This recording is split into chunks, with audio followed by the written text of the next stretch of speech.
The breaking news of the moment that everyone is reacting to is a story that still has some holes in it so far, but Ime Udoka, it is being reported, is in danger of being suspended for a year for an inappropriate relationship in his workplace. And without more information, I mean, the takes are already coming fast and furious. I do not know whether Brad Stevens has been coaching that team because of changes in the way that that sport does business, where the front office runs things like baseball and then the coach is a middle manager doing the work on behalf of the front office. But before I get to all the takes, before I get to Stephen A. Smith saying, quote, there's plenty of white folks out there doing their thing, I don't see this information out about them.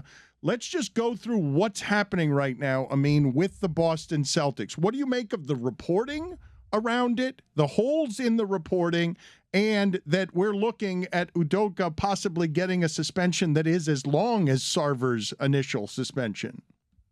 Yeah, so first, the speculation is kind of gross. I see people trying to sleuth who the mystery person that he might have had the inappropriate relationship with is, and just putting people's pictures and names out there without any confirmation. Although, well, this is the only woman who does this or that, or that's gross, and it's ridiculous, and I think people need to cut that shit out because, like, first of all, whoever the person actually is, I'm sure they're embarrassed enough. But second of all, you're throwing names of people that may not even be involved and putting them in a hot spot like that. So that's one. Speculation is gross. Second of all, I think what Stephen A. is saying about, this happens all the time. I think there's a couple things at play here. Number one, we had a situation in Minnesota about a year and some change ago where the president of basketball operations there, Gerson Rosas, was let go because of an inappropriate inter-office relationship that he had. And that came to light because I believe there was documentation of them being out and about. I was talking to a buddy of mine who works for another team, and he said for the last few years, it's been standard practice in a lot of these NBA teams for you to sign a code of conduct document that is adjacent to your contract. And the code of conduct in there, it states you are not allowed to have inter-office relationships if you are not single, if you or the other party is not single. That didn't exist when I worked in the NBA. Like, there was no policing of that. Now, apparently, in some instances, I don't know if the Celtics are one of them, it says, yeah, you can't have an affair in the office. If you have an affair, make sure it's with someone not around here. So there's things there that in writing, allegedly, that prevent against these things or protect against these things. And we already know of at least one example of someone who had that happen to them and had come as a result. Now, Brad Stevens' relationship with Ime Udoka, look, from everyone I've talked to and everything I know, Ime Udoka coached that team. And he coached that team really well, might I add. So this isn't like puppet strings from upstairs.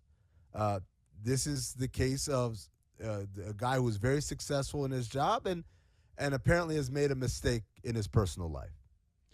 The reporting initially in the middle of the night from Adrian Wojnarowski was the incredibly interesting part. Vague report. I thought it was interesting. This is the interesting part. Boston Celtics coach Ime Udoka is facing possible disciplinary action, including a significant suspension for an unspecified violation of organizational guidelines. Discussions are ongoing with the Celtics on a final determination. That seemed to create a blossoming mushroom cloud of all manner of speculation. You're saying this is disgusting, and you're right, what is happening all around this, but the reporting has contributed to allowing the internet to internet because of how vague that initial report is, and now we're just sniffing around. That makes the story even bigger to have a total mystery around it. To have, what do you mean, a guy who's very popular, who's a great coach on a great team is in trouble for something ambiguous that the details are still, as we talk about this, a little evasive? Yeah, it's preposterous that this was someone's attempt at a news report. If you don't have details, you don't have enough to like the idea that this was allowed by the news desk at ESPN. You can go with this, yeah. What's the news story? This guy might get disciplined for something he did. What's the discipline? Well, we don't know. What did he do? Well, we don't know, or we're not allowed to say. Well, then guess what, buddy? Maybe this ain't the news story that you get to break. But he did break it. But he didn't. What did he tell you? He told you that Ime Udoka might be in trouble? I agree with Amin. Amin, I also wonder what you think about the graphic that he tweeted out with his own picture and name on it. Mike, hit the sound. Oh, really? Look at me, Louie. Why is Woj's face on a graphic announcing someone else's Smiling. suspension? Grinning. And like breaking a news, huge breaking block news, print. breaking news. I've never seen that before. Breaking Have they news. ever used this graphic before? I don't think I've ever seen it. It's a weird time to use It's it. $9 million a year. He just recently signed the story, and ESPN is in the business of breaking news, even if Amin is here to tell you that this isn't news yet because it's got too many holes in it. Jessica, that's what you do to plug the holes. It's like, oh, this is flimsy. What if we just put his face on it? Then everyone will be like, oh, Woj bomb. But like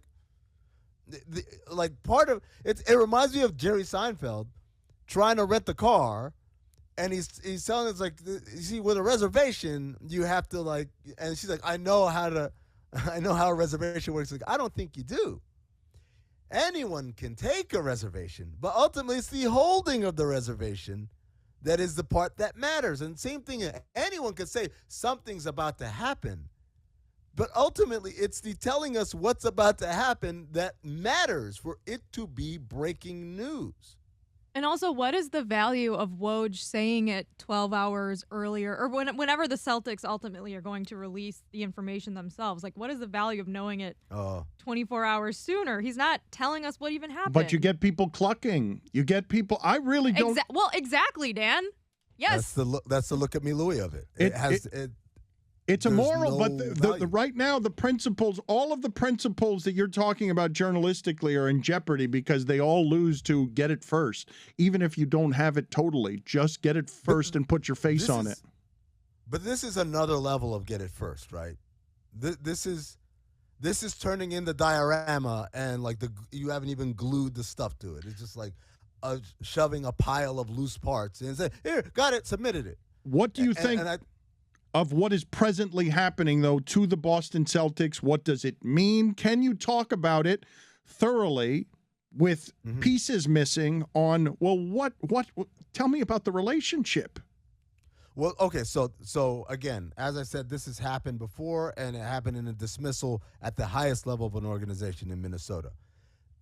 A suspension for a year, a lot of people are saying, oh, what's going to happen? The interesting thing to me is whoever the young lady in question is, what, if any, discipline can happen towards her? Because I think then you get into a level of a discrimination lawsuit there. If you're being dismissed for something like this, or if her punishment does not equal, or if it exceeds that of Ime Udoka, meaning if Udoka's suspended for a year, but she's fired, then you've got all types of complications there.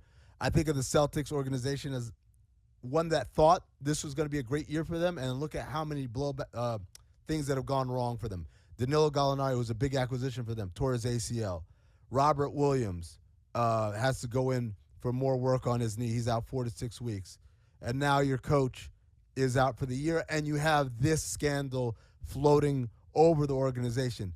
There's a lot of complications here for a team that I thought, while it improved itself, wasn't exactly complete roster-wise.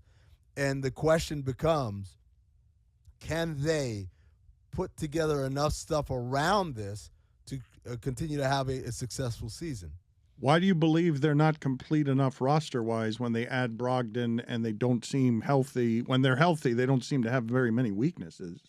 Well, they don't have a whole lot of size, Dan. Let's start there, right? Robert Williams out 4 to 6 weeks, which, by the way, doesn't portend to any future issues with that knee, that meniscus repaired knee. But it's Robert Williams, it's Al Horford, and it's Grant Williams. That's their big rotation. Horford is the tallest of those guys at 6'9", I believe. So you don't have a lot of size. You already lost one guy to injury, maybe future injuries there. At the 4 position, they're very light. It's a very small team, so I think they're low on size, and that matters in the Eastern Conference when you got to deal with the Embiids, when you got to deal with what Cleveland is putting together out there. Those things matter. Then beyond that, depth. They're not a very deep team. They're about 6-7 deep. And then after that, you're starting to rely on people that I don't know are quite that reliable. So I think this is a team, while it's a very good team. And then third of all, and this probably might be the most important one, if you look up and down that roster, I like to play this game. You look at a name and you say, what's that guy's first inclination, shoot or pass? All up and down their roster, it's all shoot guys. The 2 guys that I would say probably are pass-first guys or even have the thought of passing are Horford and Grant Williams. Brogdon is a shoot-first guy. We know Tatum and Brown are shoot-first guys. Marcus Smart, even though he shouldn't be, is a shoot-first guy.